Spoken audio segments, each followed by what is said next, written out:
Madame, Messieurs, chers téléspectateurs, ceux qui nous suivent d'ici et d'ailleurs, bienvenue dans votre émission 4e de couverture. L'invité du jour, on ne le présente plus. Maître Doudou Ndoye, avocat, ancien ministre de la Justice, homme politique, homme chevronné qui connaît les arcanes du droit et de la justice. Aujourd'hui, l'invité de cette grande émission 4e de couverture, grâce à l'écriture de ses mémoires. C'est un honneur et un plaisir qu'il nous fait en nous donnant l'occasion d'échanger avec lui sur son autobiographie. Merci beaucoup, Maître, de nous avoir accordé cette émission. Merci, Monsieur Top, de m'avoir honoré de cette invitation. Honneur ne pouvait être plus grand pour nous également. Pourquoi vous avez décidé d'écrire finalement ces mémoires? J'avais pendant longtemps, je m'étais interdit pendant fort longtemps de rédiger mes mémoires. Je disais toujours que les mémoires constituent un viol du secret des confidences. Dans chaque vie, il y a beaucoup de confidences. Il y a beaucoup de choses qui peuvent être dites et beaucoup d'autres qui peuvent l'être, mais difficilement. Alors j'ai toujours refusé d'écrire des mémoires. Jusqu'au moment où, je ne sais pas pourquoi, je me suis dit, bon, enfin, il est temps peut-être de dire certaines choses, de clarifier une partie de mon passé. Au fond, c'est autocentré, égocentrique pratiquement. Clarifier une bonne partie de mon passé. Que des personnes que j'ai accompagnées ou qui m'ont accompagné ignorent. À la vérité, c'est ce sens que je donne à mes écritures. Exact. En gardant le plus de secrets possible. Car dans une vie, il y a des choses. Exact. Des secrets sur moi-même, sur ma propre existence, et des secrets sur la vie des autres, des secrets sur la politique, des secrets sur certaines personnes, jusqu'à quand on peut aller dans la révélation ou dans les révélations, et jusqu'où on peut aller aussi. Donc j'ai essayé d'équilibrer et de dire ce que je crois tout le monde peut partager. Vous êtes parti d'un événement particulier, connu au milieu du XXe siècle, mai 1968. Pourquoi cette date butoir de votre mémoire? En fait, je ne savais pas par quoi commencer. Si vous voyez bien l'introduction, j'ai dit ces mémoires ne sont pas une histoire que je raconte de façon chronologique et linéaire. Tenir un journal chronologique, fait divers, jours et dates, ne m'a jamais été possible. Fleuve turbulent, mes eaux sont en crue et décrue permanente. Elles serpentent, charrient, emportent des alluvions vers les terres de culture. Je remercie le lecteur qui me fera l'honneur de son attention dans cette vie dont le récit n'est pas linéaire. Vous savez, je ne sais même pas aujourd'hui si je suis vieux ou jeune. Croyez-moi, je ne le sais pas. Tel jour, je vis comme un vieillard ou un vieillissant. Tel autre jour, je me présente comme un jeune garçon de 25 ans pratiquement. Et la signification philosophique m'a été donnée récemment par l'ancien ministre de l'Éducation nationale en France, M. Luc Ferry, qui a écrit un livre, La vie continue. La vie qui continue, est-ce une jeunesse qui continue ou est-ce une vieillesse qu'on retarde? Et donc ma vie bascule entre la jeunesse et la vieillesse, toujours mélangée dans une forme que je cherche à être permanente. De sorte que, en écrivant, je me suis dit par où et par quoi commencer. Et puis l'événement de mai 68 est venu dans ma tête et j'ai dit, je commence par dire comment je suis parti en France. Exact. Pour faire des études. Et à partir de là, je suis rentré dans mon destin et je fais des allers et des retours. J'ai fait beaucoup d'allers, beaucoup de retours. Parfois je reviens en arrière, d'autres fois je saute les étapes. C'est comme une vie, un fleuve turbulent qui est calme aujourd'hui, qui bouge le lendemain. Exactement. En fait, j'ai écrit comme si j'étais un écrivain. Or, je ne le suis pas. C'est mon âme qui s'exprime. Mais mon but essentiel, il y a un but et un lien. Clarifier beaucoup de choses. Dans ma vie professionnelle d'avocat, dans ma vie d'homme politique, dans mes fonctions de ministre.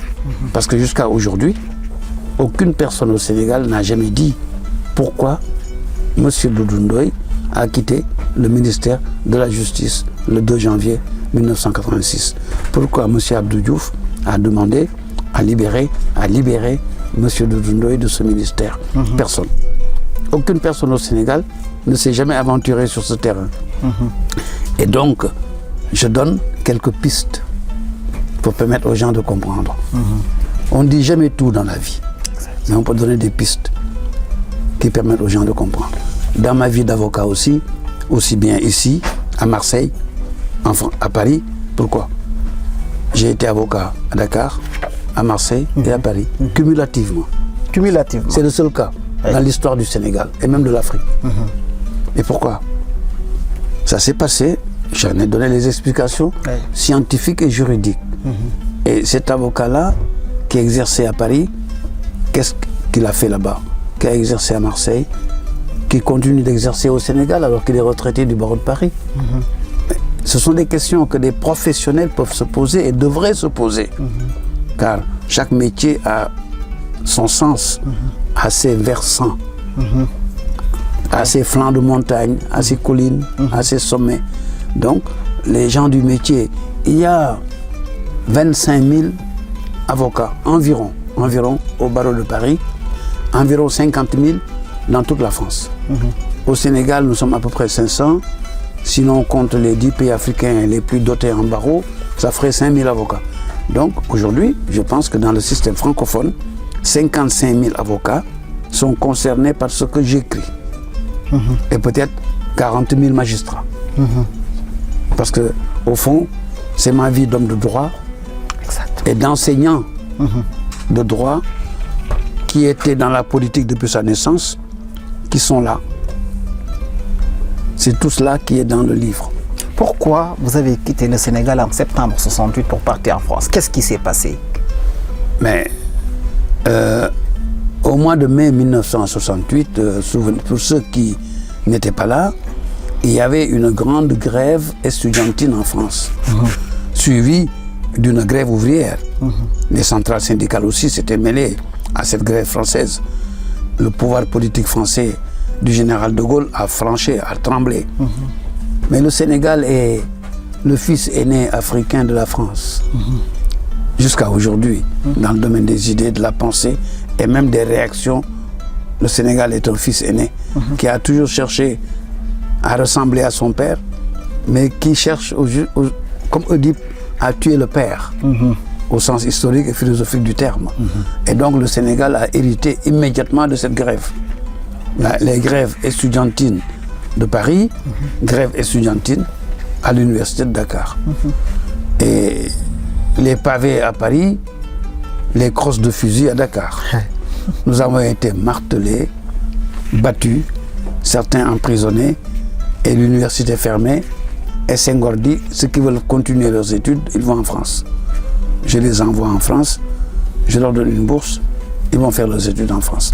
Et c'est comme ça que l'université a été fermée pendant 1 an et nous sommes partis en France.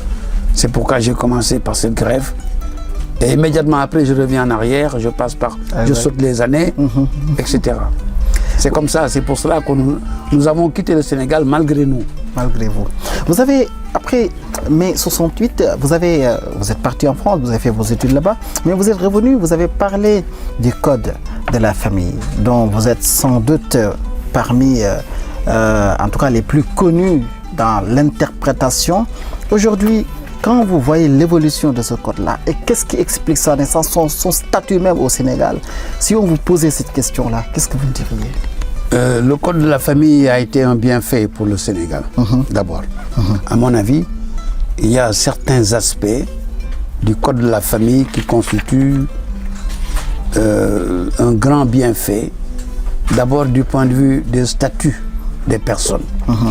Avant le code de la famille, qui est entré en vigueur le 1er janvier 1973, il existait 68 coutumes connues et acceptées au Sénégal. Et quand un Sénégalais allait à l'étranger, on lui demandait son appartenance. Quelle est sa coutume pour le mariage? Est-ce que son mariage est valable? Est-ce que son divorce est valable? Est-ce que ses enfants peuvent hériter ou pas? Parce que dans chaque coutume avait ses particularités. Effectivement. Et donc, le code de la famille est venu unifier toutes les coutumes dans un seul droit écrit. Nous sommes sortis du domaine des coutumes qui ne sont plus applicables au Sénégal. Encore aujourd'hui, je peux vous dire qu'en France, les états civils et beaucoup d'autorités françaises continuent à nous demander des certificats de coutume. Le certificat de coutume, c'était une attestation faite par des grandes autorités pour dire que M. Top relève de telle coutume. Et cela a été mis dans une convention internationale. Or, la notion de coutume n'existe plus au Sénégal. Nous sommes un pays de droit écrit. Et donc, tout ceci montre à quel point nous avons évolué. D'abord, le droit écrit nous permet d'avoir un statut juridique qui peut être connu par le monde entier. Le Français, quand il vient au Sénégal, pour sa vie extra-patrimoniale, il dépend du Code civil français. Le Sénégalais doit dépendre du Code de la famille. Exact. Il ne dépend plus de coutumes. La France avait autant de coutumes au Moyen-Âge. La France n'a plus de coutumes depuis le Code civil français. Exact. Nous aussi, on avait autant de coutumes. Nous n'avons plus de coutumes depuis le Code de la famille. Coutumes juridiques, j'entends. Je ne dis pas la coutume anthropologique ou sociologique, la façon de manger à la main. Ça, c'est une coutume, mais ce n'est pas une coutume juridique. C'est une coutume anthropologique. Je parle du droit, les règles de droit applicables. Et donc, le Code de la famille a supprimé les coutumes, nous a donné une identité juridique. Ça, c'est pour tout le monde. C'est la chose la plus importante. Ensuite, maintenant, le Code de la famille senghorien a réglé des comptes. Vous savez, auparavant, dans toutes nos coutumes, les femmes étaient en situation de minorité dans le foyer. Le mari pouvait, le matin, parce que son petit déjeuner ne lui a pas plu, battre sa femme et lui dire je divorce, je vous répudie, je vous chasse de la maison. C'était la répudiation unilatérale. La femme n'avait aucune garantie post-foyer après cela. Mais Senghor a supprimé la répudiation unilatérale, donnant aux femmes pratiquement les mêmes droits que les hommes. Même si on dit l'homme est le chef du foyer, la femme ne pouvait pas être répudiée comme ça. Il fallait aller devant le juge, il faut aller devant le juge, et le juge vérifie les conditions de ce divorce demandé et en tire les conséquences. Mais la répudiation qui consiste à chasser une femme d'une maison avec ses enfants dans la rue, c'était fini ça. À mon avis, c'est ce que je vois moi comme les deux aspects les plus importants du Code de la famille.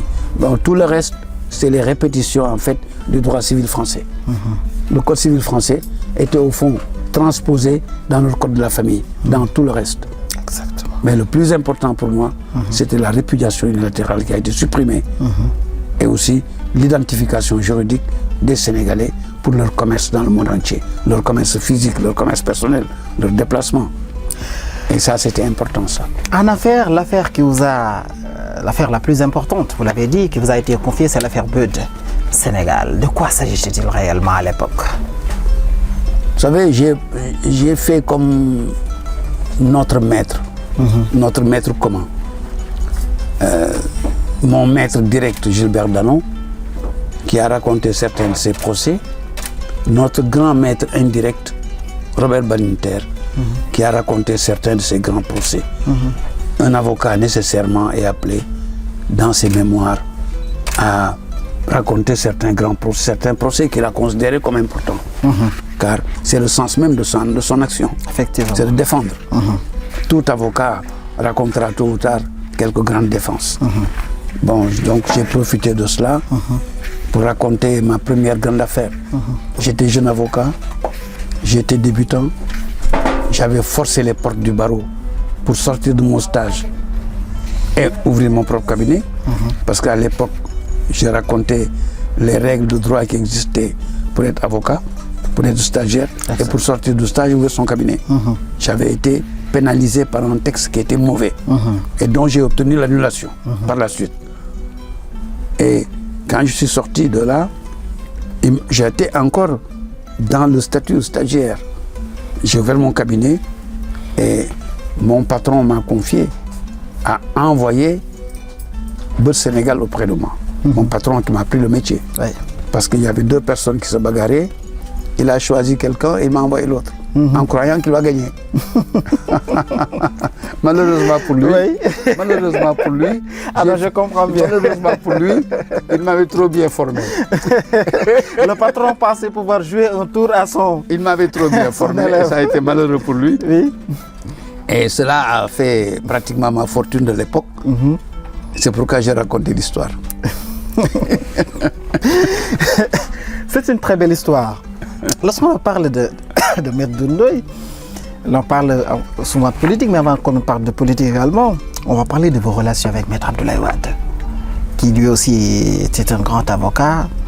Souvent, dans vos sorties, vous arrive parfois de raconter certaines histoires. Quelle a été votre relation? Bien, quelles sont vos relations, vous, Maître Doudou Ndoye et Maître Abdoulaye Wade? À l'heure actuelle, nous n'avons aucune relation. Donc, je réponds pour le passé. Dans le passé, il était avocat, et moi aussi. Nous nous sommes connus dans le barreau. Il m'a fait défendre le PDS à l'occasion d'élections locales. Il m'a peut-être aimé au sens de l'admiration. Et moi aussi, je l'ai respecté, accompagné, parce qu'il paraissait gentil, il était correct, il me confiait ses affaires. Et c'est comme cela qu'il a fait de moi un membre du parti, Parti démocratique sénégalais. Exact. Nous avons eu de très bonnes relations. Il a profité et fait profiter son parti de mes biens. Ça, c'était la règle, parce que il fallait bien, dans tous les partis, que les hauts responsables mettent l'argent, mettent la main à la poche. Donc, je mettais souvent la main à la poche, et c'est normal, lui aussi. Il s'était ruiné à l'époque d'ailleurs, parce que tout ce qu'il avait, il le mettait sur la table, il le mettait dans le parti. Et quand il n'avait plus rien, il me disait, et moi je sortais aussi. Bon, comme ça, on a été bien ensemble. Bon, jusqu'à un moment où, mais c'est lui qui le dit, c'est pas moi. C'est lui qui est venu me présenter des condoléances, et il a raconté, 20 ans après. Il m'a fait un complot, il a organisé un complot contre moi-même pour que je sorte du Parti démocratique sénégalais. Et j'en suis sorti et je n'ai jamais rien dit à qui que ce soit. C'est lui, en 2009, au décès de ma mère, il était président de la République.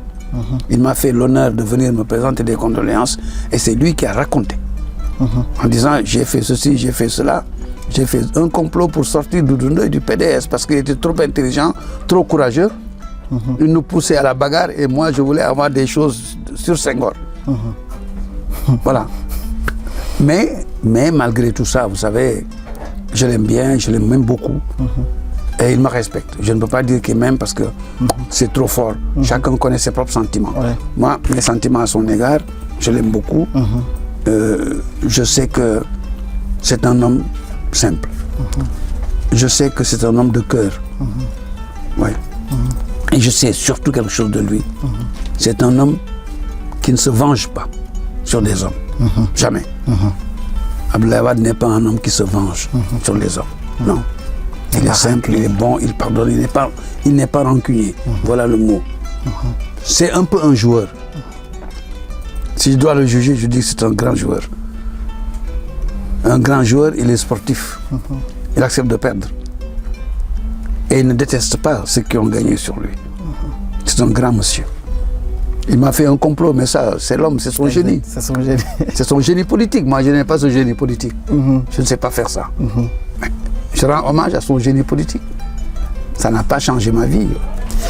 Maître Doudou Ndoye et le président Abdou Diouf, vous avez été dans le gouvernement de presque 1982 ou 83 à 86.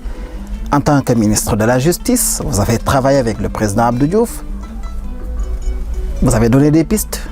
qu'est-ce qui explique qu'à l'époque, d'abord, l'entrée de Maître Doudou Ndoye d'abord dans le gouvernement à l'époque, d'une part, et d'autre part, sa sortie? Écoutez, mon entrée dans le gouvernement était une catastrophe pour moi. Était vraiment une catastrophe pour moi. Vous savez, j'étais l'un des avocats les plus réputés du Sénégal. Aujourd'hui, il y a des cabinets d'avocats où je compte 7, 8, 9, 10 avocats. Mais à l'époque, j'étais le seul. J'étais le seul. Si vous lisez mes mémoires, vous verrez que le barreau même m'a fait des histoires. J'ai fait un procès contre le Conseil de l'ordre des avocats qui me disait vous en avez trop pris. Vous arrêtez. Et j'ai gagné ce procès aussi contre l'ordre. J'avais une dizaine, une quinzaine d'avocats dans mon cabinet et je gagnais beaucoup d'argent. J'étais connu.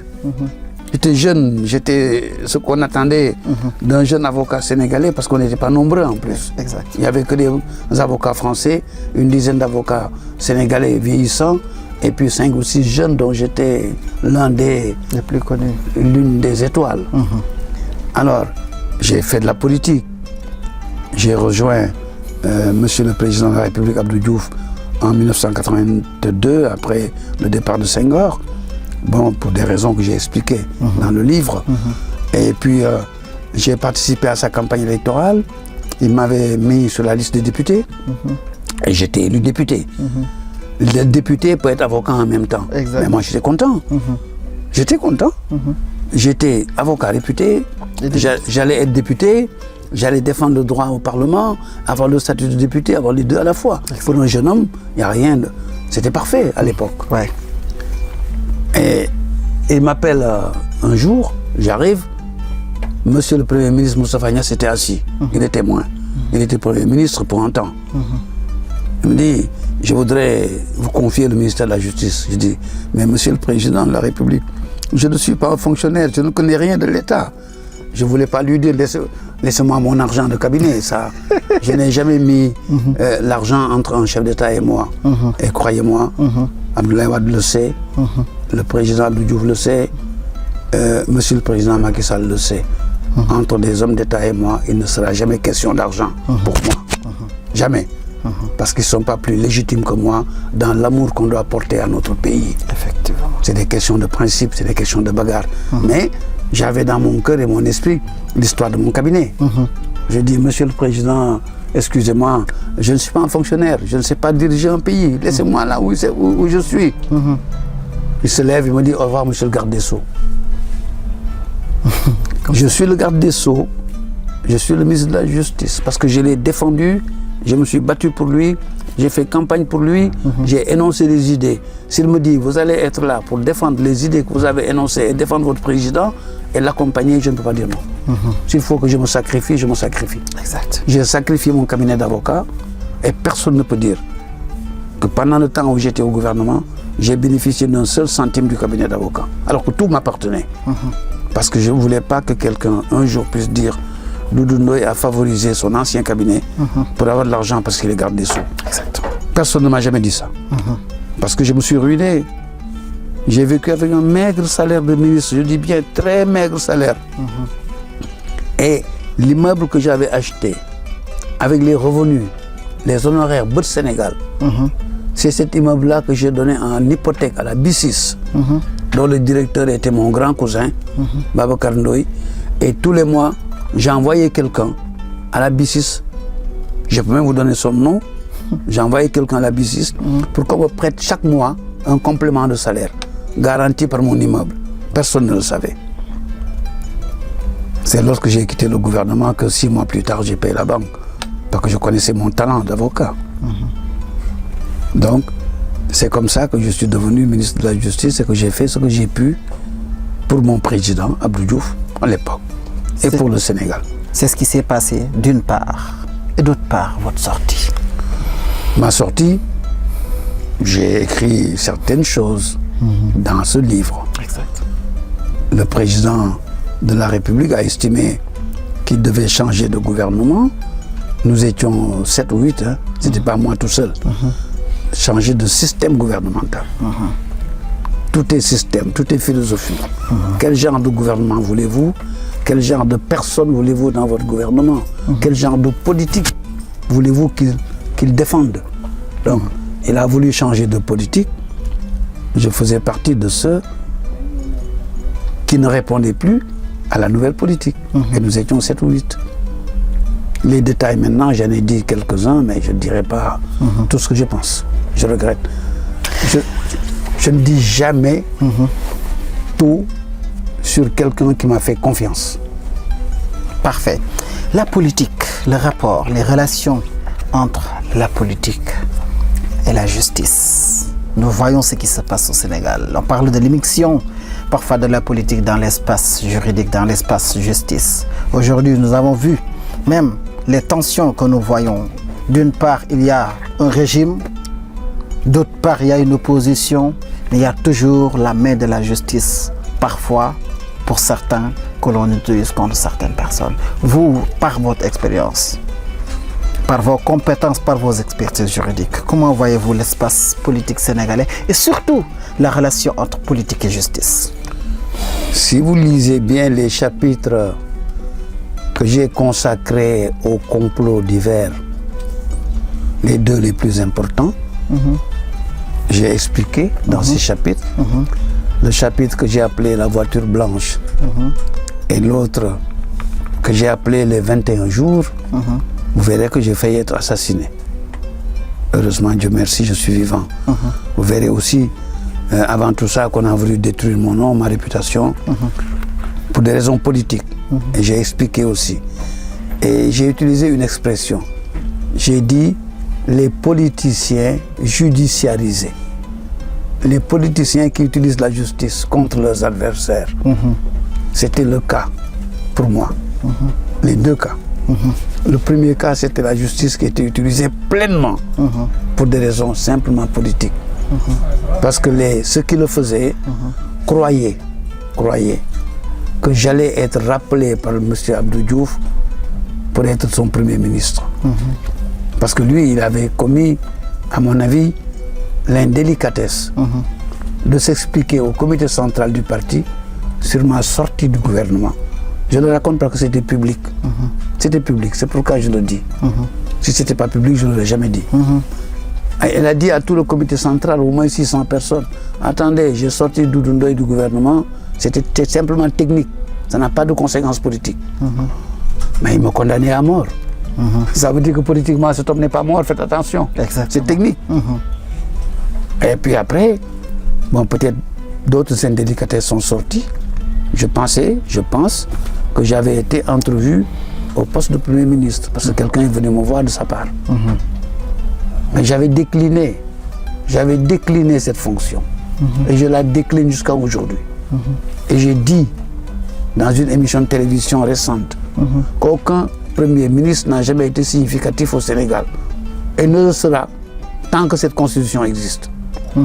Les fonctions données au Premier ministre du Sénégal font de lui un garçon du président de la République. Un Premier ministre ne dirige aucune politique. Il est là. Il attend qu'on l'envoie. Il attend qu'on le renvoie, c'est tout. Il fait ce qu'on lui demande de faire et il s'arrête. Or, il faut qu'un Premier ministre ait le pouvoir de contribuer à la définition d'une politique et mène cette politique et va au Parlement comme quelqu'un qui mène une politique avec ses ministres. Mais pas quelqu'un qui vient faire une déclaration théorique, philosophique, de politique générale, dont tout dépend du seul président de la République. C'est pour cela que je n'ai jamais accepté une fonction de Premier ministre. Je préférais la fonction de garde des Sceaux du Sénégal à la fonction de Premier ministre. Par garde des Sceaux, j'avais une politique. Et tout ce que j'ai fait à l'époque, c'est moi. C'était ma politique acceptée par le chef de l'État. Mais c'est comme en France. Un ministre, il a sa politique acceptée par le chef de l'État. C'est comme en France, chaque ministre a sa politique. C'est pour ça qu'on est ministre. Malheureusement, chez nous, les ministres sont des fonctionnaires. Ils continuent à le demeurer. Et même dans leur esprit, ceux qui ne sont pas fonctionnaires, quand ils viennent au gouvernement, ils se comportent comme des fonctionnaires. Un fonctionnaire fonctionne, on lui donne des ordres, il obéit, et puis c'est tout. Il n'existe pas. Et quand il s'en va, on l'a oublié. Moi, on ne m'oubliera jamais dans l'histoire judiciaire du Sénégal. Jamais. Parce que j'affirme et je dis que beaucoup de choses, c'était ma politique. Avec des échecs et des succès. Il y a une suite à ces mémoires. peut-être vous les avez presque annoncés, parce que lorsque vous nous dites tome 1, cela veut dire que le temps des juristes, il y a le tome 2 qui soit est en train d'être écrit, soit est déjà écrit, ou soit même dans votre imaginaire, le projet y est déjà présent. De quoi s'agit-il réellement dans tout cela? Le problème que j'ai eu pour écrire la première page ici, choisir la porte d'entrée, c'est le même problème que j'ai sur la deuxième.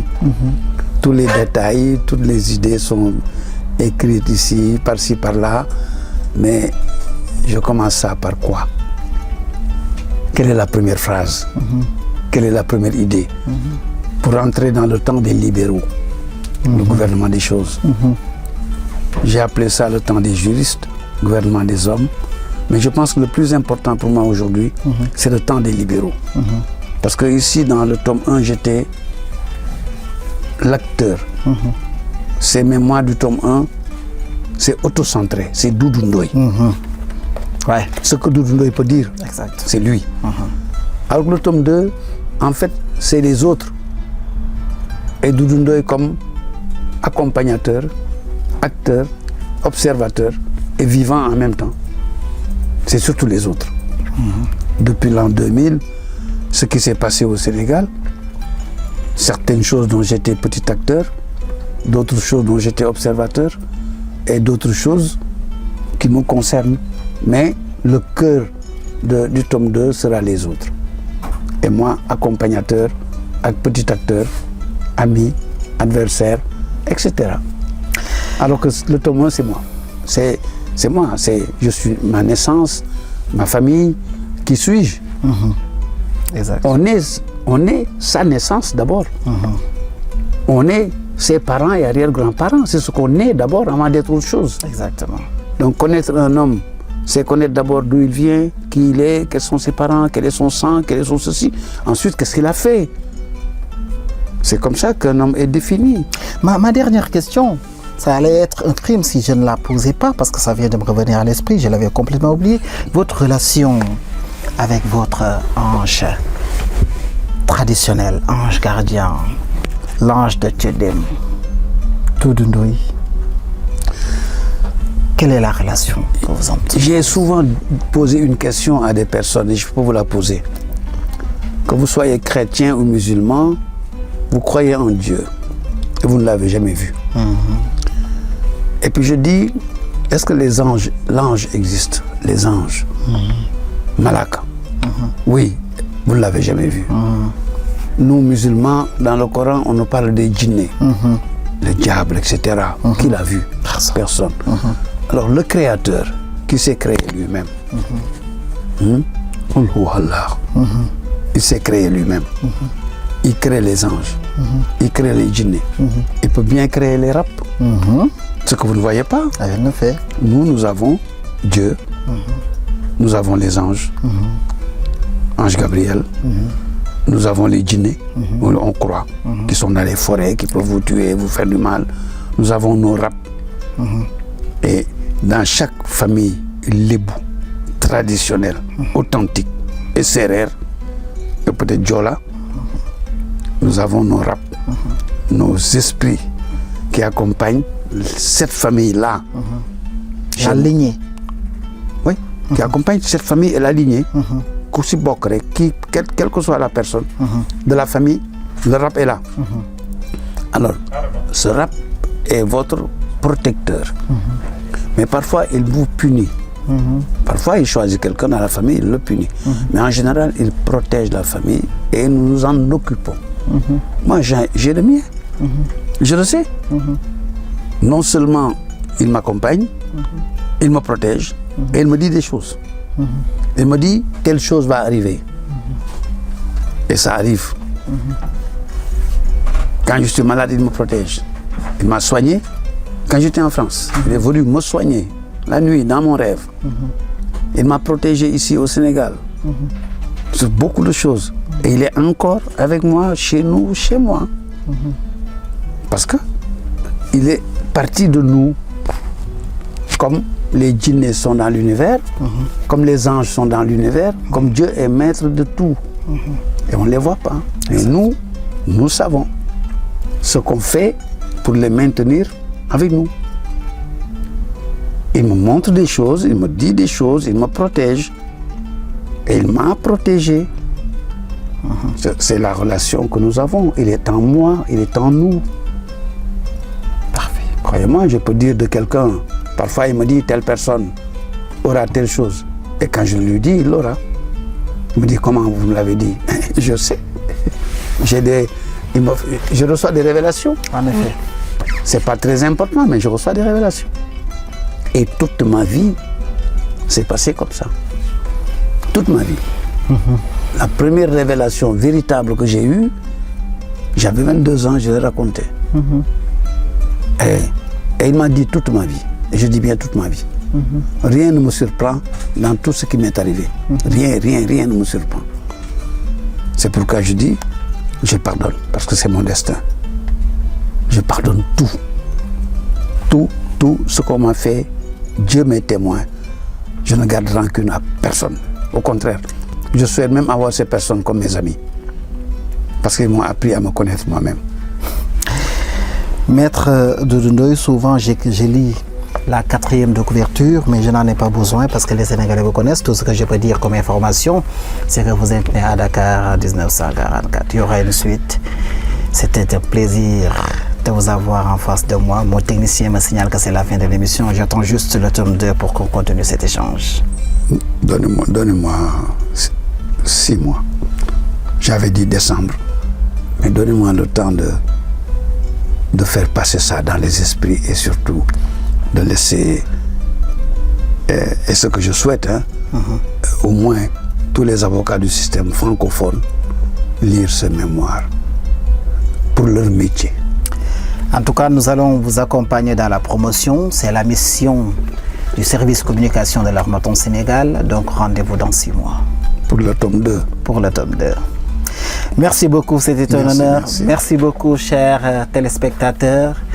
C'est très agréable, c'est très attractif d'être en face de Maître Doudou Ndoye dans ses mémoires. Tome 1, le temps des juristes, gouvernement des hommes. Nous attendons le tome 2. Merci de l'avoir suivi et à la prochaine.